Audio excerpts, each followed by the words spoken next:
ಅಹಂ ಜೀವ ಹ್ಮ್ ಪರಂ ಬ್ರಹ್ಮೇತ್ಯವ್ಯಾವೃತ್ತಿ ಪೂರ್ವಕಂ ವಾಸನಾ ವೇಗತಃ ಪ್ರಾಪ್ತ ಸ್ವ ಅಧ್ಯಾಸ ಅಪನಯನಂ ಕುರು ಅಂತ ಹ್ಮ್ ಈ ಶ್ಲೋಕದಲ್ಲಿ ಹೇಳ್ತಾರಮ್ಮ. ಹ್ಮ್ ಅಂದ್ರೆ ಹ್ಮ್ ಅಹಂ ಅಂದ್ರೆ ನಾನು, ಹ್ಮ್ ನ ಅಂದ್ರೆ ನಾ ಅಹಂ ಜೀವ ಹ್ಮ್ ಅಂದ್ರೆ ನಾನು ಜೀವನು, ನ ಅಂದ್ರೆ ಅಲ್ಲ. ಹ್ಮ್ ಅಲ್ಲ ಅಂದ್ಮೇಲೆ ಯಾರಮ್ಮ ನೀನು? ಪರಬ್ರಹ್ಮ ಹ್ಮ್ ಇತಿ ಅಂದ್ರು. ಹ್ಮ್ ನೀನು ಈಗ ಪರಬ್ರಹ್ಮವೇ ಎಂದು ಹ್ಮ್ ಅತದ್ಯಾವೃತ್ತಿ ಪೂರ್ವಕಂ ಹ್ಮ್ ಅಂದ್ರೆ ಅನಾತ್ಮ ವಸ್ತುಗಳನ್ನ ನಾನು ಅಲ್ಲ ಅಂತ ಹ್ಮ್ ಅವುಗಳನ್ನ ನಿರಾಕರಿಸುವುದರ ಮೂಲಕ ಹ್ಮ್ ವಾಸನಾ ವೇಗತ, ಹ್ಮ್ ಈ ವಾಸನೆಗೆ ಬಹಳ ವೇಗ ಅದಮ್ಮ.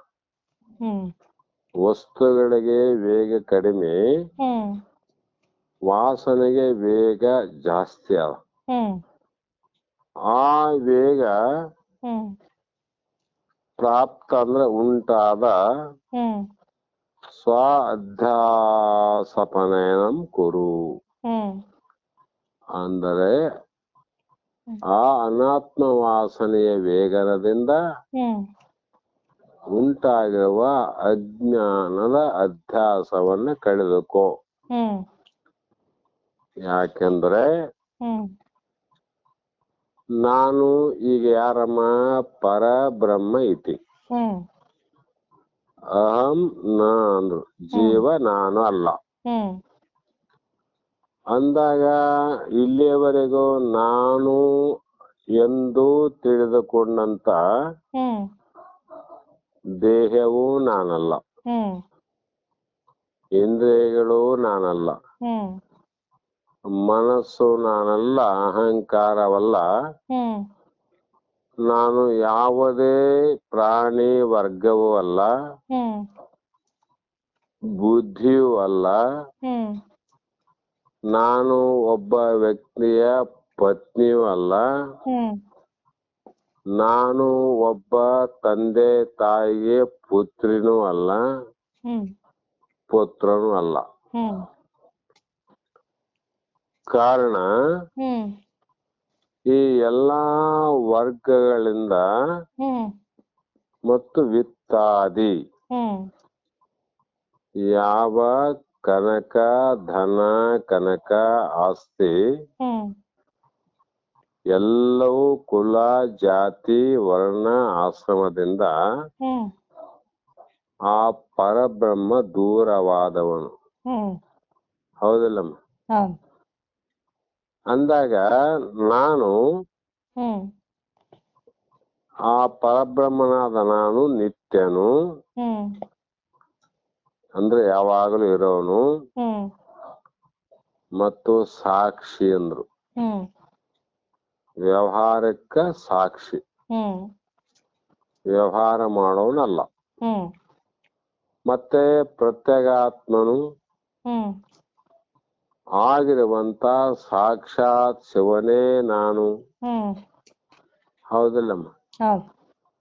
ಅದಕ್ಕ ನಾಹಂ ದೇಹೋ ಇಂದ್ರಿಯಾಣಂತರಂಗಂ ನ ಅಹಂಕಾರ ಪ್ರಾಣವರ್ಗೋ ಹ್ಮ್ ನ ಬುದ್ಧಿ ಹ್ಮ್ ದಾರ ಪ್ರತ್ಯಕ್ಷೇತ್ರ ವಿತ್ತಾದಿ ವಿದೂರ ಸಾಕ್ಷಿ ನಿತ್ಯ ಪ್ರತ್ಯಗಾತ್ಮ ಶಿವೋಂ ಶಿವೋಂ ಅಂತ ಹ್ಮ್ ಆತ್ಮ ಪಂಚಕದಲ್ಲಿ ಕೂಡ ಹ್ಮ್ ಪ್ರಮಾಣವನ್ನು ಕೊಟ್ಟಾರಮ್ಮ. ಹ್ಮ್ ಹಾಗಿದ್ದ ಮೇಲೆ ಹ್ಮ್ ನಾವು ಇವುಗಳ ಇಕ್ಕಟ್ಟಿಗೆ ಎಂದು ಸಿಲುಕಬಾರದು ಅಂತ. ಹ್ಮ್ ಹೌದಿಲ್ಲಮ್ಮ? ಹೌದು. ಅದಕ್ಕಾಗಿ ಹ್ಮ್ ನಾವು ದೃಢವಾದ ಆಲೋಚನೆಗಳನ್ನ ಮಾಡಿ ಹ್ಮ್ ನಮ್ಮ ವಾಸನೆಗಳು ಹ್ಮ್ ಅವು ಸಂಗ್ರಹಿಸಿರುವಂತ ನಕಾರಾತ್ಮಕವಾದ ತುಚ್ಛ ಭಾವನೆಗಳು. ಹ್ಮ್ ಸಕಾರಾತ್ಮಕ ಭಾವ ನಮ್ಮಲ್ಲಿಲ್ಲಮ್ಮ, ಹ್ಮ್ ನಕಾರಾತ್ಮಕ ಭಾವ. ಹ್ಮ್ ಅಂದ್ರೆ ಅವು ಕನಿಷ್ಠವಾದ ದೇಹದ ಬುದ್ಧಿಗಳಂತ. ಹ್ಮ್ ಅನಾತ್ಮ ವಸ್ತುಗಳಲ್ಲೇ ನಾವು ಏನಮ್ಮ ಅಂದ್ರೆ ಹ್ಮ್ ಆತ್ಮ ಅನ್ನುವಂತ ಭಾವ ಮಾಡ್ಕೊಂಡಿವಿ. ಹ್ಮ್ ಇಲ್ಲಮ್ಮ ಅನಾತ್ಮ ವಸ್ತುಗಳೇ ಆತ್ಮವಸ್ತು. ಹ್ಮ್ ಅದನ್ನ ಆ ರೀತಿ ತಿಳ್ಕೊಂಡ್ರೆ ಎಷ್ಟು ನಷ್ಟ ಕಷ್ಟ ಆಗ್ತದಂದ್ರೆ, ಹ್ಮ್ ಸಾಮಾನ್ಯವಾಗಿ ಒಂದು ಉದಾಹರಣೆಯನ್ನ ನೆನಪು ಮಾಡೋಣ. ಹ್ಮ್ ಕೆಲವು ಸಲ ಪಟ್ಟಣಗಳಲ್ಲಾಗಲಿ ಹಳ್ಳಿಗಳಲ್ಲಾಗಲಿ ಹ್ಮ್ ಕೆಲವು ಜನ ಎಷ್ಟೋ ಮೋಸ ಹೋಗಿದ್ದಾರೆ. ಹ್ಮ್ ಕಾರಣ ನಕಲಿ ಬಂಗಾರವನ್ನ ತೋರಿಸಿ ಅಸಲಿ ಅಂತ ಮಾರಾಟ ಮಾಡ್ತಾರೆ. ಹ್ಮ್ ಕೆಲವು ಕಡೆ ಮೋಸ ಆಗ್ಯದಲ್ಲಮ್ಮ. ಹೌದು. ಅದನ್ನ ಕಡಿಮೆ ರೇಟಲ್ಲಿ ಅಸಲಿ ಬಂಗಾರ ಸಿಗುತ್ತದಂತ ಹ್ಮ್ ಹೆಣ್ಮಕ್ಳು ಮೋಸ ಹೋಗಿ ಖರೀದಿ ಮಾಡ್ತಾರ. ಹ್ಮ್ ಅವಾಗ ಬಹಳ ಖುಷಿ ಆಗ್ತದ. ಹ್ಮ್ ಬಹು ದಿನದ ನಂತರ ಅದರ ನಿಜವಾದ ಬಣ್ಣ ಬಯಲಾಗ್ತದ. ಹ್ಮ್ ಅದನ್ನ ನಕಲಿ ಅಂತ ಗೊತ್ತಾಗ್ತದೆ. ಹ್ಮ್ ಆವಾಗ ದುಃಖ ಆಗ್ತದಿಲ್ಲಮ್ಮ. ಹೌದು. ಹಾ, ಅದೇ ಯಾಕಂದ್ರೆ ನಾವು ನಕಲಿಗೆ ಅಸಲಿ ಅಂತ ಭ್ರಮೆ ಆಯ್ತು ನಮ್ಗೆ. ಹ್ಮ್ ಅದು ಹೆಂಗ ಅಸಲಿ ಹೆಂಗ್ ಸಾಧ್ಯ ಅದ ನಕಲಿ? ಹ್ಮ್ ಅದೇ ರೀತಿ ದೇಹಿ ಅನ್ನುವುದು ಇದೊಂದು ನಕಲಿ ಬಂಗಾರದ್ದಂಗ ಅಂತೀವಿ. ಹ್ಮ್ ಹ್ಮ್ ಅಜ್ಞಾನಿಗಳು ಇದನ್ನ ಅಸಲಿ ಅಂತ ತಿಳ್ಕೊಂತೀವಿ. ಹ್ಮ್ ಇದು ಅಸಲಿ ದೇಹ ಹ್ಮ್ ಅಂತ ಅಸಲಿ ಬಂಗಾರ ತಿಳ್ಕೊಂಡಂಗ ಹ್ಮ್ ದೇಹ ನಕಲಿ ಅಂತ ಗೊತ್ತಾಗ್ಲಿಲ್ಲ ನಮಗ. ಹ್ಮ್ ನಕಲಿ ಯಾಕಮ್ಮ, ಇದು ಇಲ್ದಂಗ ಆಗ್ತದಲ್ಲ. ಹೌದು. ಇದ್ರಾಗ ಅಸಲಿ ಯಾವ್ದು ಅಂದ್ರೆ ಇರುವ ವಸ್ತು ಅಸಲಿ. ಹ್ಮ್ ಇರೋರು ಯಾರೀರಿ? ನೀವೇ ಇದ್ದೀರಿ. ಹ್ಮ್ ನೀವೇ ಬ್ರಹ್ಮ, ನೀವೇ ಆತ್ಮ, ನೀವೇ ಪರಶಿವ, ನೀವೇ ಪರಬ್ರಹ್ಮ. ಹ್ಮ್ ಆದ್ರೆ ನಮ್ಗೆ ಏನಾಗ್ಯದ ಅಂದ್ರೆ ಅಜ್ಞಾನದಿಂದ ಮೋಸ, ಅಲ್ಲಿ ಮೋಸ ಹೋದ್ರು ಬುದ್ಧಿಯ ತಿಳುವಳಿಕೆ ಇಲ್ದೆ. ಹ್ಮ್ ಇಲ್ಲಿ ಕೂಡ ಅಜ್ಞಾನ ಅಂತ, ಹ್ಮ್ ಜ್ಞಾನದ ತಿಳುವಳಿಕೆ ಇಲ್ಲದ ಅಜ್ಞಾನಿಗಳು ಹ್ಮ್ ಈ ದೇಹಕ್ಕೆ ಮೋಸ ಹೋಗ್ತಾರ ನೋಡಮ್ಮ. ಹ್ಮ್ ಮೋಸ ಹೋಗಿ ಇದರಿಂದ ಏನೇನೋ ವ್ಯವಹಾರ ಮಾಡಬೇಕು, ಹ್ಮ್ ಇದರಿಂದ ಏನೇನೋ ಮಾಡಬೇಕು, ಹ್ಮ್ ಇದರಿಂದ ಏನೇನೋ ಗಳಿಸಬೇಕು, ಹ್ಮ್ ಇದರಿಂದ ಏನೇನೋ ಖ್ಯಾತಿಯನ್ನು ಪಡಿಬೇಕು, ಹ್ಮ್ ಇದರಿಂದ ಕೀರ್ತಿಯನ್ನು ಪಡಿಬೇಕು. ಹ್ಮ್ ನಮ್ಮ ದೇಹ ಹ್ಮ್ ಜಗತ್ತಿನಲ್ಲಿ ಎಲ್ಲರಿಗೆ ನೋಡುವಂಗ ಸಾವಿರಾರು ವರ್ಷ ಉಳಿಬೇಕು. ಹ್ಮ್ ಇವೆಲ್ಲ ವಿಚಾರ ಮಾಡ್ತೀವಲ್ಲಮ್ಮ, ಇದು ಅಜ್ಞಾನ ಅಂತ. ಹ್ಮ್ ಯಾಕೆ ಇದರಿಂದ ಇರೋದಲ್ಲ ಅಂತೀವಿ. ಹೌದು. ಈ ರೀತಿ ನಾವು ಜ್ಞಾನ ಮಾರ್ಗದಿಂದ ತಿಳ್ಕೊಂಡು ಹ್ಮ್ ಈ ಒಂದು ನಾನು ಮೊದಲಿರುವಂತ ನಾನು ಅಲ್ಪ ಬುದ್ಧಿಯುಳ್ಳವನು, ಹ್ಮ್ ನಾನು ಶಕ್ತಿಹೀನನು, ಹ್ಮ್ ನಾನು ಪರಿಚ್ಛಿನ್ನವಾದ ದೇಹಯ ಇಂದ್ರಿಯವು ಉಳ್ಳವನು, ಹ್ಮ್ ದೇಹಕ್ಕೂ ಇಂದ್ರಿಯಾದಿಗಳಿಗೂ ಸಂಘಾತಿ ಅಂದ್ರೆ ನನಗೆ ಸಂಬಂಧ ಅದ. ಹ್ಮ್ ಈ ಸಂಬಂಧ ತಪ್ಪಿದಾಗ ನನಗೆ ದುಃಖ ಆದಂತ ತಿಳ್ಕೊಂಬಿಟ್ಟ ಇವನು. ಹ್ಮ್ ಈ ರೀತಿ ಹುಟ್ಟುವುದು ನಮ್ಮಲ್ಲಿ ಇರುವ ವಾಸನಾ ರಾಶಿಗಳಿಂದ. ಹ್ಮ್ ಇವೆಲ್ಲ ಯಾಕೆ ಹುಟ್ಟುತ್ತಾವ ಅಂದ್ರೆ ಹಿಂದಿನ ಜನ್ಮದ ವಾಸನೆ. ಹ್ಮ್ ಶರೀರ ನಾನು, ಇಂದ್ರಿಯ ನಾನು, ಬುದ್ಧಿ ನಾನು, ಮನ ನಾನು, ಚಿತ್ತ ನಾನು, ಪ್ರಾಣ ನಾನು ಹ್ಮ್ ಅಂತ ತಿಳ್ಕೊಂಡ ವಾಸನೆಗಳೇ ಹ್ಮ್ ಈ ಜನ್ಮದಲ್ಲಿ ಪ್ರಾರಬ್ಧವಾಗಿ ಹ್ಮ್ ನಮಗೆ ಮೋಹಕ್ಕ ಮಮಕಾರಕ್ಕ ಅವಕಾಶ ಮಾಡಿಕೊಟ್ಟಾವ. ಹ್ಮ್ ಇಂಥ ದುಷ್ಟ ರಾಶಿಗಳನ್ನ ಹ್ಮ್ ದೂರ ಮಾಡ್ಬೇಕೀಗ. ಹ್ಮ್ ದೂರ ಮಾಡ್ಬೇಕಾದ್ರೆ ನಮ್ಮಲ್ಲಿ ಹ್ಮ್ ಒಳ್ಳೆಯ ಭಾವಗಳನ್ನ ಬೆಳೆಸ್ಕೊಳ್ಬೇಕು. ಹ್ಮ್ ಒಳ್ಳೆಯ ಭಾವ ಯಾವಮ್ಮ? ಹ್ಮ್ ವಿವೇಕ, ವೈರಾಗ್ಯ, ಶಮ, ದಮ, ಸಾಧನ, ಚತುಷ್ಟಯ ಹ್ಮ್ ಮತ್ತು ಶ್ರವಣ, ಮನನ ಅನ್ನುವಂಥದ್ದು ಹ್ಮ್ ಈ ಭಾವನೆಗಳು ಬೆಳೆಸಿಕೊಂಡಾಗ ಹ್ಮ್ ಆ ಜ್ಞಾನವನ್ನ ಹೆಚ್ಚಿಗೆ ಮಾಡಿಕೊಂಡಾಗ ಹ್ಮ್ ಅವಿದ್ಯೆಯಿಂದ ಅಂದ್ರೆ ಅಜ್ಞಾನದಿಂದ ಹುಟ್ಟಿದ ಸುಳ್ಳು ಕಲ್ಪನೆಗಳನ್ನ ಹ್ಮ್ ನಾವು ನಾಶ ಮಾಡಿ ಹ್ಮ್ ಸ್ವಯಂ ಜ್ಞಾನದಿಂದ ಹ್ಮ್ ನಾನು ಎಲ್ಲಕ್ಕೆ ಆಧಾರವಾದ ಆಶ್ರಯಪದವಾದ ಹ್ಮ್ ಜನನ ಮತ್ತು ಮರಣಕ್ಕೆ ದೂರವಾಗಿರುವಂತ ಹ್ಮ್ ಬ್ರಹ್ಮನೇ ನಾನು ಎಂಬುದನ್ನ ಹ್ಮ್ ನಾವು ದೃಢಪಡಿಸಿಕೊಳ್ಳಬೇಕು. ಹ್ಮ್ ಆವಾಗ ಈ ವಾಸನೆಗಳ ಭ್ರಾಂತಿ ಅನ್ನುವಂಥದ್ದು ಹ್ಮ್ ಕೆಟ್ಟ ಹೋಗ್ತಾವ. ಹ್ಮ್ ಅದು ಹೇಗೆ ಕೆಡ್ತಾವಂದ್ರೆ ಒಂದು ಸಲ ಕಿತ್ತಿ ಹಾಕಿದ ಮೇಲೆ ಹ್ಮ್ ಪುನಃ ಹುಟ್ಟಲಾರ್ದಂಗೆ ಕಿತ್ತಿ ಹೋಗ್ತಾವ. ಹ್ಮ್ ಯಾಕಂದ್ರೆ ಇದು ಬೇರು ಸಹಿತವಾಗಿ ಕಿತ್ತಿ ಹಾಕೋದು. ಹ್ಮ್ ಆ ಬೇರು ಯಾವಾಗ ಕಿತ್ತಿ ಹೋಗ್ತಾವಂದ್ರೆ ಬ್ರಹ್ಮ ನಾನು ಅಂತ ದೃಢಭಾವ ಬಂದಾಗ. ಹ್ಮ್ ಅದೃಢ ಆಯ್ತು ಅಂದ್ರೆ ಇವು ಬೇರ್ ಹಂಗೆ ಉಳ್ದಿರ್ತಾವ. ಹ್ಮ್ ಮತ್ತೆ ಪುನಃ ಚಿಗಿತೇವು, ಹ್ಮ್ ಮತ್ತೆ ಮೊದಲಂತೆ ಮರ ಆಗ್ತಾವ. ಹ್ಮ್ ಅದಕ್ಕಿಲ್ಲಿ ಹ್ಮ್ ಈ ರೀತಿಯಾಗಿ ವಿಚಾರವನ್ನ ಹೇಳ್ತಾ ಬಂದ್ರು. ಹ್ಮ್ ಮತ್ತ ಮುಂದಿನ ಶ್ಲೋಕದಲ್ಲಿ ಹ್ಮ್ ಶ್ರುತ್ಯ ಯುಕ್ತ್ಯ ಸ್ವಾನುಭೂತ್ಯ ಹ್ಮ್ ಜ್ಞಾತ್ವಾ ಸರ್ವಾತ್ಮಯಾತ್ಮನಂ ಕ್ವಚಿದಾಭಾಸತ ಪ್ರಾಪ್ತ ಸ್ವಾಧ್ಯಾಸಾಪನಂ ಕುರು ಅಂತ. ಹ್ಮ್ ಅಂದ್ರೆ ಇದರ ಭಾವಾರ್ಥ ಏನ್ ಹೇಳ್ತಾರಂದ್ರೆ ಹ್ಮ್ ಇಲ್ಲಿ ಶ್ರುತಿ ಅಂದ್ರೆ ಸತ್ಯ ಅಂದ್ರೆ ಶ್ರುತಿ. ಹ್ಮ್ ಶ್ರುತಿ ಅಂದ್ರೆ ವೇದ ಪ್ರಮಾಣದಿಂದ, ಹ್ಮ್ ಯುಕ್ತ್ಯ ಅಂದ್ರೆ ಅದಕ್ಕೆ ಸರಿಯಾದ ಯುಕ್ತಿಗಳಿಂದ ದೃಷ್ಟಾಂತಗಳಿಂದ, ಹ್ಮ್ ಸ್ವಾನುಭೂತ್ಯ ಅಂದ್ರೆ ಸ್ವಾನುಭಾವದಿಂದ.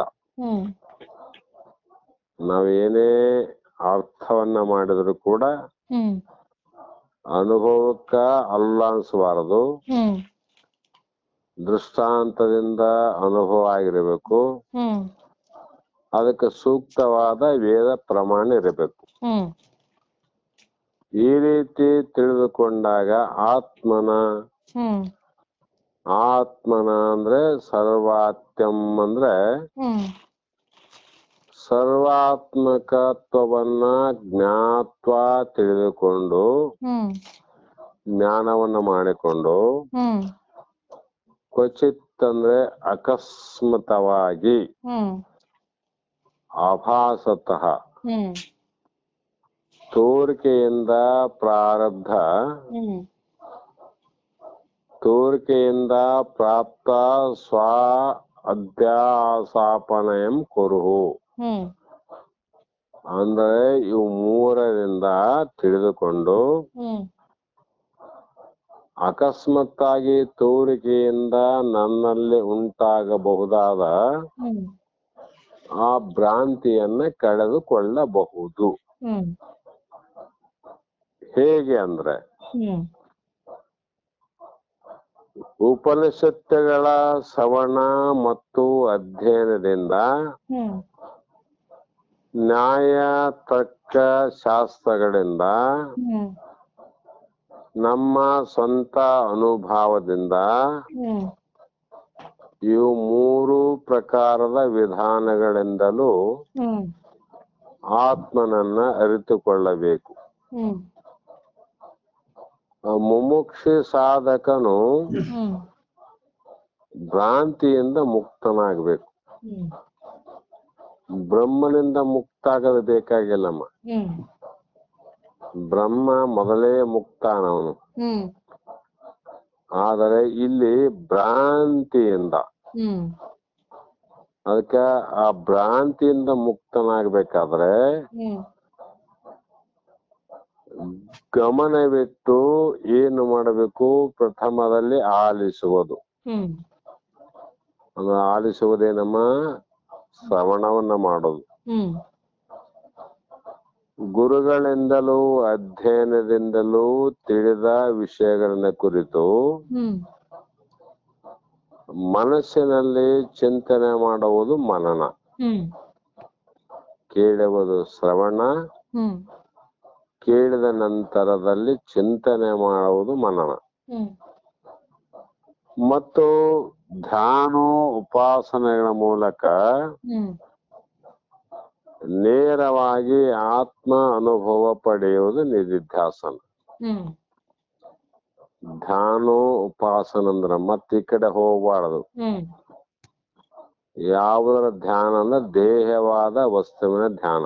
ಹ್ಮ್ ದೇಹ ಯಾವುದಮ್ಮ? ಪರಬ್ರಹ್ಮ. ಹ್ಮ್ ಪರಬ್ರಹ್ಮನ ಧ್ಯಾನದಲ್ಲಿ ಹ್ಮ್ ಪರಬ್ರಹ್ಮ ಚಿಂತನೆಯ ಸಮೀಪ ಯಾವಾಗಲಿದ್ದು ಹ್ಮ್ ಅದರ ಮೂಲಕವಾಗಿ ಹ್ಮ್ ನೇರವಾಗಿ ಆತ್ಮ ಅನುಭವ ಪಡೆಯುವುದೇ ಹ್ಮ್ ನಿಧಿಧ್ಯಾಸನ. ಹ್ಮ್ ಇವುಗಳ ಮೂಲಕ ನಮ್ಮಲ್ಲಿ ಇರುವ ಆತ್ಮನೇ ಎಲ್ಲೆಲ್ಲಿಯೂ ಹ್ಮ್ ಅಷ್ಟೇ ಅಲ್ಲ ಎಲ್ಲರಲ್ಲಿಯೂ ಇರುವನು ಎಂದು ಅರಿಯಬೇಕು. ಹ್ಮ್ ಹೌದಲ್ಲ? ಹ್ಮ್ ಎಲ್ಲೆಲ್ಲಿನಾದ ಎಲ್ಲರಲ್ಲಿಯೂ ಆದಂತ. ಹ್ಮ್ ಈ ರೀತಿ ಸಾಧನಾ ಪಥದಲ್ಲಿ ಇದ್ದಾಗ ಅಸ್ಮಿತ್ ಅಹಂಕಾರಗಳು ಹ್ಮ್ ಮತ್ತೆ ಅವುಗಳಿಂದ ಹುಟ್ಟುವಂತ ಕೆಲವು ಕಾಮಕ್ರೋಧಾದಿಗಳಾವಲ್ಲಮ್ಮ, ಹ್ಮ್ ಅವು ಮೊದಲಿನಂತೆ ಕಾಣಂಗಿಲ್ಲ. ಸ್ವಲ್ಪ ಸ್ವಲ್ಪ ಕಾಣ್ತಾವ ಆವಾಗ ಅವಾಗ. ಹ್ಮ್ ಕಂಡರೂ ಕೂಡ ಅವುಗಳನ್ನು ಕೂಡಲೇ ನಾಶ ಮಾಡಬೇಕು. ಹ್ಮ್ ತಕ್ಷಣ ಬೆಳೆಯಕ್ ಬಿಡಬಾರ್ದಮ್ಮ. ಹ್ಮ್ ಆ ಕ್ಷಣದಲ್ಲೇ ಅವನ್ನ ಮತ್ತೆ ನಾಶ ಮಾಡಬೇಕು. ಹ್ಮ್ ನಾವು ಅಹಂಕಾರದ ಮಟ್ಟದಲ್ಲಿ ಸಾವಿರಾರು ವರ್ಷಗಳಿಂದ ಹ್ಮ್ ಜನ್ಮ ಜನ್ಮಾಂತರಗಳಿಂದ ಹ್ಮ್ ಬದುಕಿ ಬಾಳುತ್ತಿರುವುದರಿಂದ ಹ್ಮ್ ಸ್ವಲ್ಪ ಅವಕಾಶ ಸಿಕ್ಕಿದರೂ ಮನಸ್ಸು ಹ್ಮ್ ಹೊರಗಿನ ವಿಷಯಗಳ ಕಡೆಗೆ ಹೂಡಿ ಹೋಗುತ್ತದೆ. ಹ್ಮ್ ಯಾಕೆಂದ್ರೆ ಜನ್ಮ ಜನ್ಮಾಂತರ ಸಂಸ್ಕಾರ. ಹ್ಮ್ ಸ್ವಲ್ಪ ಏನಾದ್ರೂ ಮನಸ್ಸು ಹೋಗಲಿ ಬಿಡಲಿ ಅಂತ ಬಿಟ್ರೆ ಹ್ಮ್ ಅದು ಹೊರಗೆ ವಿಷಯಗಳ ಕಡೆ ಹೋಗ್ತದ, ಹ್ಮ್ ಅನಿತ್ಯದ ಕಡೆ ಹೋಗ್ತದ. ಹ್ಮ್ ಆ ಕಾರಣ ನಾವು ಬಹಳ ಎಚ್ಚರಿಕೆಯಿಂದ ಇದ್ದು ಹ್ಮ್ ವಿಷಯ ಸುಖಗಳ ಕಡೆಗೆ ಹೂಡಿ ತೃಪ್ತಿ ಪಡೆಯಲು ಹ್ಮ್ ಬಯಸುವ ಮನಸ್ಸನ್ನ ತಡೆ ಹಿಡಿಯಬೇಕು. ಹ್ಮ್ ಅದಕ್ಕೆ ವಿಷಯ ವಾಸನೆಗಳ ದೋಷವನ್ನು ತಿಳಿಸ್ಬೇಕಮ್ಮ. ಹ್ಮ್ ಈ ರೀತಿ ಶ್ರವಣ ಮನನ ನಿಧ್ಯಾಸನಗಳೆಂಬ ತ್ರಿಪಥವನ್ನ, ಹ್ಮ್ ಪಥ ಅಂದ್ರೆ ದಾರಿ ಅಥವಾ ಮಾರ್ಗ, ಹ್ಮ್ ಆ ಮಾರ್ಗ ಪಥದಲ್ಲಿ ನಂಬಿಕೆಯಿಂದ ಅನುಷ್ಠಾನವನ್ನು ಮಾಡಿಕೊಂಡು ಹ್ಮ್ ಆಧ್ಯಾತ್ಮ ಬದುಕಿನಲ್ಲಿ ಹ್ಮ್ ಶ್ರೇಷ್ಠತೆಯನ್ನ ಪಡೆದುಕೊಂಡು ಹ್ಮ್ ಈ ಸುಳ್ಳು ಜ್ಞಾನವನ್ನ ಪರಿಹರಿಸಿಕೊಳ್ಳಿ.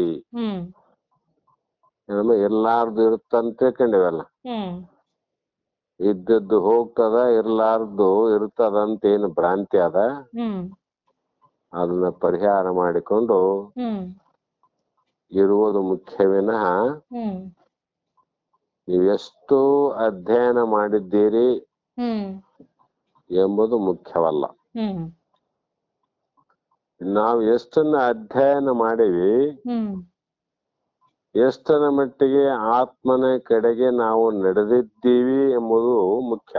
ಹ್ಮ್ ಕೊನೆಗೆ ಭ್ರಾಂತಿಯನ್ನು ಸಂಪೂರ್ಣವಾಗಿ ಹ್ಮ್ ನಮ್ಮ ಚಿತ್ತದಿಂದ ತೊಡೆದು ಹಾಕಿ ಹ್ಮ್ ಇದೇ ಆಚಾರ್ಯ ಭಗವತ್ಪಾದರ ಹ್ಮ್ ಪುನಃ ಪುನಃ ಒತ್ತಿ ಒತ್ತಿ ಹೇಳುವಂತ ಹ್ಮ್ ಉಪದೇಶದ ವಾಕ್ಯ. ಹ್ಮ್ ಅದಕ್ಕಾಗಿ ಹ್ಮ್ ಮುಮುಕ್ಷುಗಳು ಏನ್ ಮಾಡ್ಬೇಕಾಗ್ಯದಮ್ಮ, ಈ ಶ್ಲೋಕದಂತೆ ಹ್ಮ್ ನಾವು ವಾಸನಾಗಳನ್ನ ಹ್ಮ್ ನಿರ್ಮೂಲನ ಮಾಡಿ ಹ್ಮ್ ವೇದಾಂತದ ಶ್ರವಣಾದಿಗಳನ್ನ ಮಾಡಿ ಹ್ಮ್ ಈ ವಾಸನೆಗಳನ್ನ ನಾಶ ಮಾಡಿಕೊಂಡ್ರೆ ಹ್ಮ್ ಇದು ಸಾರ್ಥಕ ಬದುಕು ಆಗುತ್ತದೆ ಎನ್ನುವುದನ್ನ ಹ್ಮ್ ಹೇಳ್ತಾ ಬಂದ್ರಮ್ಮ. ಹ್ಮ್ ಇಲ್ಲಿಗೆ ಮಂಗಲವನ್ನು ಹೇಳಿ ಹ್ಮ್ ನಾಳೆ ದಿನ ಮತ್ತೆ ಹ್ಮ್ ಪುನಃ ಪ್ರಾರಂಭ ಮಾಡೋಣ ಅಂತಕ್ಕಂತ ಮಾತನ್ನು ಹೇಳಿ ಇಲ್ಲಿಗೆ ಮಂಗಲವನ್ನು ಹೇಳೋಣ. ಹ್ಮ್